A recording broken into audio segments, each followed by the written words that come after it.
చరిత్ర అయితే అద్భుతం, కథ అయితే మహాద్భుతం. వ్యాసభారతం చదివిన వాళ్ళు పాశ్చాత్యులు కొంతమంది అన్నారట, భారతం కల్పితం అంటే వాళ్ళు అన్నారట అది చరిత్ర అయితే అద్భుతం, కల్పితం అయితే మహాద్భుతం. వ్యాసుడికి నమస్కారం.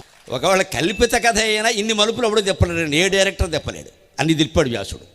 అది చరిత్ర, అనుమానమే లేదు అందులో. అది చరిత్ర అయితే అద్భుతం, కల్పితం అయితే మహాద్భుతం అన్నారు పాశ్చాత్యులు. ఆ నిర్మాణాన్ని చూడు కనీసం. ఏమిటి ఇక్కడ పుట్టడం ఏంటి, అక్కడ పెరగడం ఏమిటి, వాడు వీడికి శత్రువు రావడం ఏంటి, చివరికి మళ్ళీ వీడెళ్ళి వాడి కాళ్ళు పెట్టుకోవడం ఏంటి, నా పిల్లల్ని బతికించమని. ఏ విచిత్రమైన కథ, ఏ సినిమా డైరెక్టర్ రాశాడు ఈ కథ. కానీ వాస్తవం జరిగిన విషయం. జీవితం అలాగే ఉంటుంది. మనం పెంచిన వాళ్ళే మనకు శత్రువులు అవుతారు.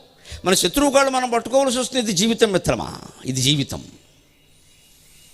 అందుకే జీవితంలో అన్నిటికీ సిద్ధంగా ఉండాలి. ఇది ఇలా ఉండాలి, అది ఇలా ఉండాలని తీర్మానాలు చేయదు. ఎలా ఉన్నా సిద్ధంగా ఉండాలి, అప్పుడు వాడు ఆనందంగా ఉంటాడు. ఆ సిద్ధంగా ఉండడం, భగవంతుడు నమ్ముకుని ఉండడమే. భగవన్నామస్మరణ చేస్తుంటే అన్నీ మనకు అనుకూలంగా మారిపోతాయి. కంగారు పడక్కల. ఆ భగవంతుడే ఇక్కడ శ్రీకృష్ణుడు.